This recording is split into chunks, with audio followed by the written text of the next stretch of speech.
warahmatullahi wabarakatuh.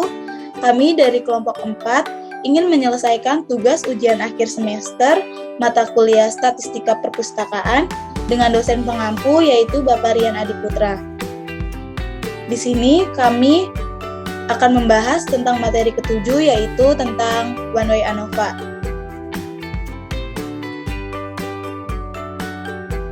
Sebelum melanjutkan ke pembahasan, izinkan saya memperkenalkan anggota kelompok saya, yaitu Nurul Aulia Putri dan dua rekan saya, yaitu Syakila Aulia Permata Putri dan Erliana Cariwita Devan. Pertama-tama saya akan menjelaskan apa itu One Way ANOVA. Uji ANOVA atau Analysis of Variance atau sering juga diistilahkan sebagai uji sidik ragam, dikembangkan oleh Ronald C. Fisher. One Way ANOVA adalah uji statistik yang membandingkan rata-rata dari 3 ataupun lebih kelompok sampel yang saling bebas. Pada prakteknya, ujian ini digunakan untuk melihat apakah terdapat perbedaan yang signifikan dari masing-masing nilai rata-rata antar kelompok sampel. One Way ANOVA juga termasuk dalam uji parametrik. Selanjutnya yaitu persyaratan penggunaan uji One Way ANOVA. Yang pertama yaitu sampel berasal dari kelompok yang independen. Yang kedua, variabel faktor bersifat non-metrik atau data kategorikal. Yang ketiga yaitu masing-masing kelompok berdistribusi normal. Yang keempat yaitu varian antar kelompok harus homogen.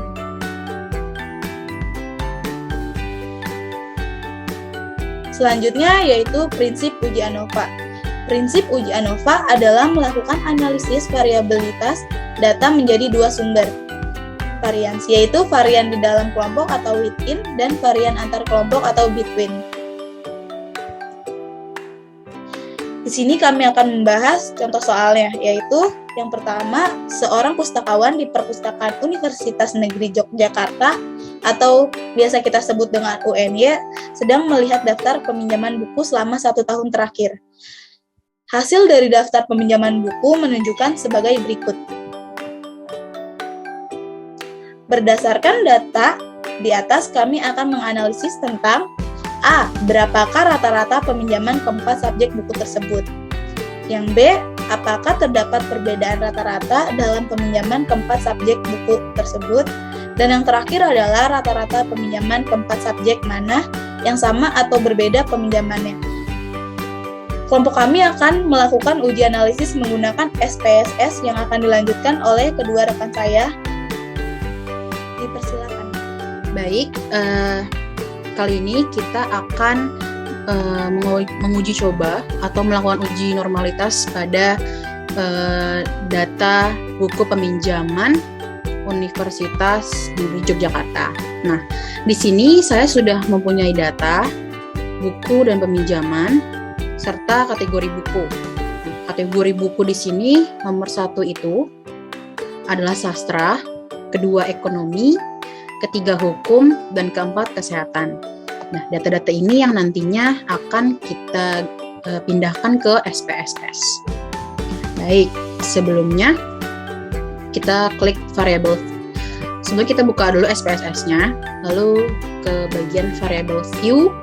Nah, di nomor 1 ini kita klik X.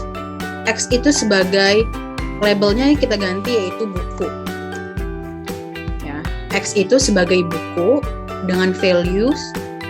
Values itu maksudnya yang tadi ini nih, kategori buku. Kategori buku ini kita pindahkan ke values. Value pertama itu artinya sastra. Kita add value 2 itu jadi di sini apa? Ekonomi. Ekonomi.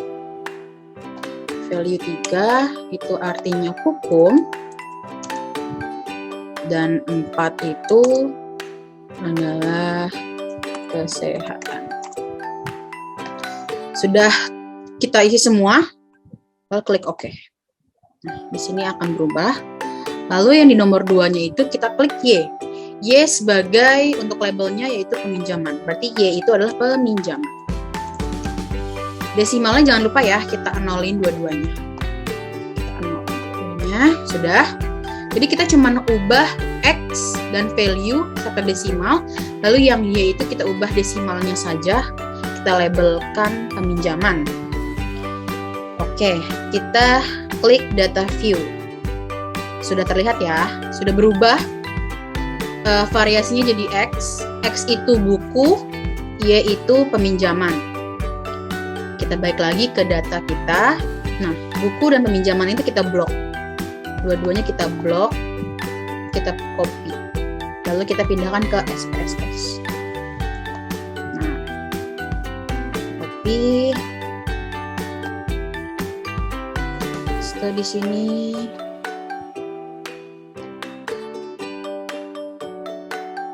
oke, ini semuanya datanya sudah kita pindahkan, ada 48 data sampai 48 data. Nah, kita akan menguji normalitas pada data ini, data yang kita punya. Caranya gimana untuk menguji normalitas? Pertama kita klik Analyze, lalu Descriptive Statistic, klik Explore. Nah, di sini kita pindahkan buku sebagai faktor dan peminjaman sebagai dependent list. Seperti ini. Lalu di sini ada plots, kita klik. Lalu kita centang normality plots with test. Klik continue, klik OK. Baik, di sini sudah muncul ya hasil output dari uji normalitas dari data yang kita punya. Kita scroll ke bawah. Yang kita butuhkan hanyalah ini nih, test of normality. Nah, untuk dinyatakan berhasil dalam uji normalitas ini, signifikannya itu harus di atas 0,5. Nah, di sini bisa kita lihat ya teman-teman, dari buku sastra, ekonomi, hukum, dan kesehatan, signifikannya di sini semuanya di atas 0,5, yang artinya uji normalitasnya benar atau kita bisa melanjutkan uji homogenitas dan one way ANOVA. Seperti itu teman-teman. Baik, untuk homogenitas dan one way ANOVA akan dipraktekkan oleh teman saya, Erliana Cherilita Devan. Kepada Erliana Cherilita Devan, dipersilahkan. Setelah kita menguji normalitas, saatnya kita menguji homogenitas dan one way ANOVA. Di sini terdapat data-data. Kemudian kita tinggal pencet analyze, habis itu compare means, setelah itu pencet one way ANOVA, dan terdapat kolom di sini, ya kan? Ini kita kembalikan dulu. Sebelumnya kan tadi seperti ini, kosong kan dependent list sama faktornya. Nah, buku atau X kita masukkan ke dalam faktor. Kemudian peminjaman atau Y kita masukkan ke dalam dependent list. Lalu kita klik post hoc. Nah, di sini kan tadi tidak terdapat checklist apapun kan. Kita checklist yang oke. Setelah itu kita pencet continue. Lalu kita klik option. Nah, di sini juga tadi tidak terdapat checklist apapun. Lalu kita checklist descriptive dan homogeneity of variance test. Setelah itu kita continue. Di sini tidak usah diapa-apain. Kita pencet continue. Kita pencet OK.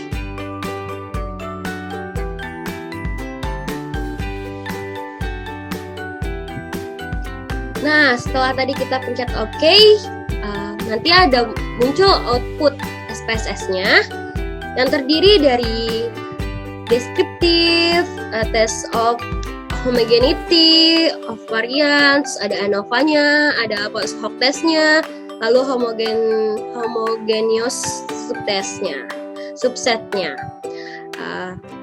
Kemudian jika kita lihat dari kolom deskriptif, kita dapat lihat perbedaan rata-rata dari keempat subjek buku.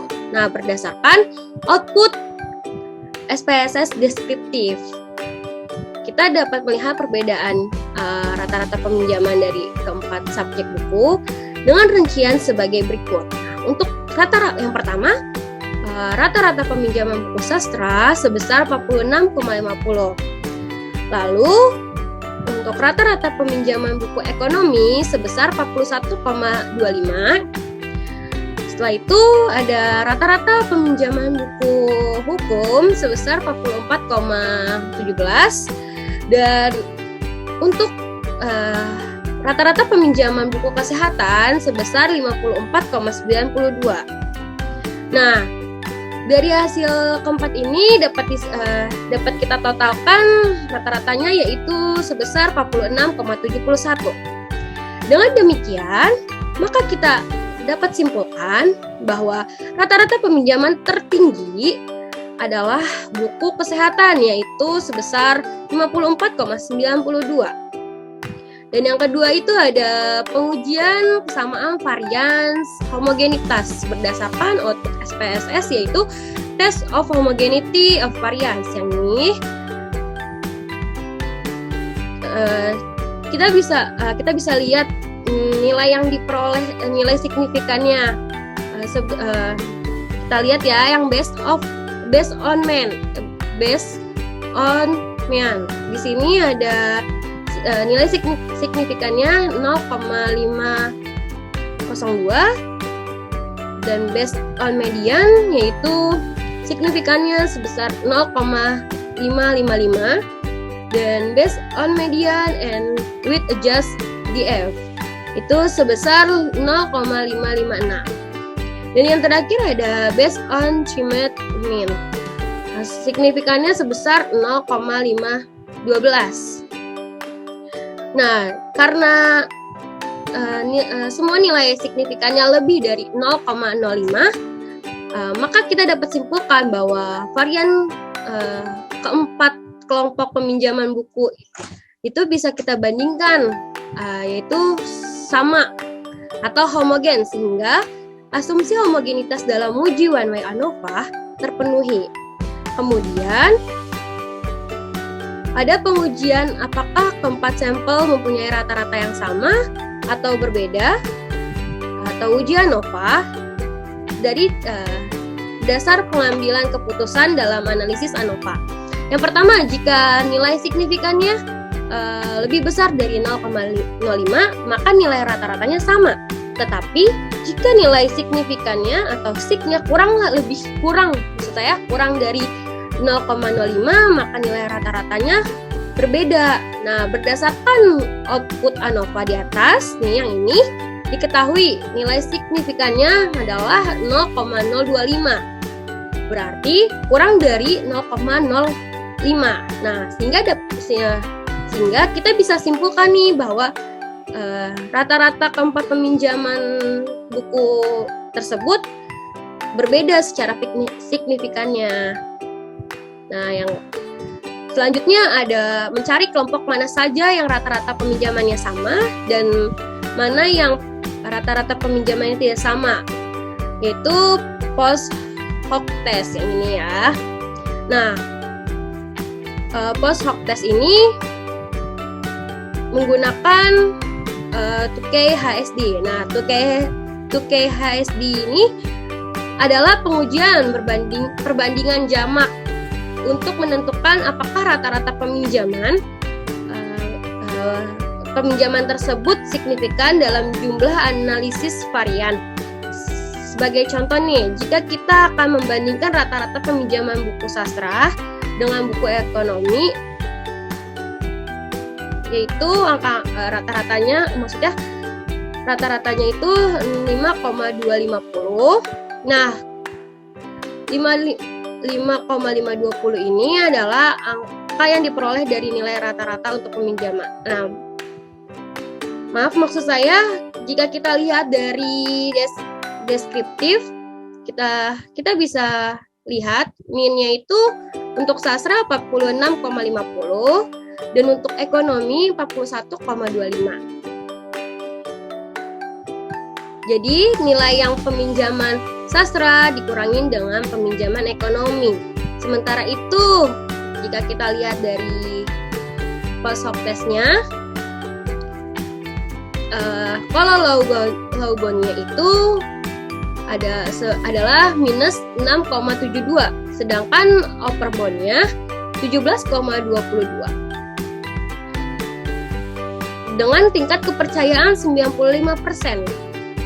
Nah, untuk menguji rata-rata peminjaman kedua subjek buku tersebut, maka kita harus melihat apakah nilai signifikan hasil output SPSS ini nilainya lebih kecil atau lebih besar dari 0,05. Nah, berdasarkan dengan nilai output multi compressions, diketahui nilai signifikannya yaitu 0,648. Berarti lebih besar kan dari 0,05. Maka dapat kita simpulkan bahwa peminjaman buku sastra dan ekonomi adalah sama. Sehingga perbedaan rata-rata peminjaman secara deskriptif antara kedua subjek buku tersebut tidak signifikan. Selanjutnya, jika kita melihat dari kesamaan rata-rata peminjaman keempat subjek buku, kita dapat melihat kesamaan rata-rata, maka kita akan menggunakan output to KHSD. Bentar, kita lihat di sini.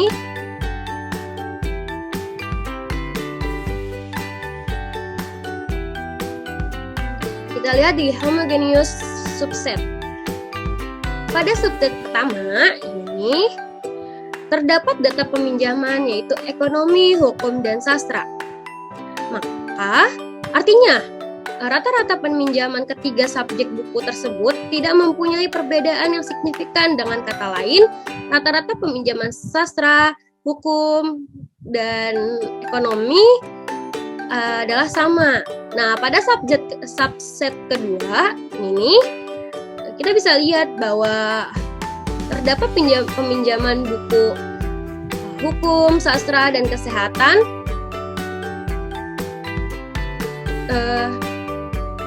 Artinya rata-rata peminjaman ketiga subjek buku tersebut tidak mempunyai perbedaan yang signifikan. Dengan kata lain, rata-rata peminjaman sastra, hukum, dan kesehatan adalah sama. Seperti itu. Terus kemudian pembuatan kesimpulan dalam uji one way ANOVA. Di dalam riset eksperimen yang tadi kita uji, ini yang semua ini, saya yang ini, hanya rata-rata peminjaman kesehatan dan ekonomi saja yang berbeda, sedangkan rata-rata peminjaman buku lainnya sama. Dengan demikian, variabel buku hanya berpengaruh secara signifikan terhadap perbedaan rata-rata peminjaman subjek buku ekonomi dan kesehatan. Seperti itu. Sekian presentasi dari kelompok kami, kurang lebihnya mohon maaf. Wassalamualaikum warahmatullahi wabarakatuh.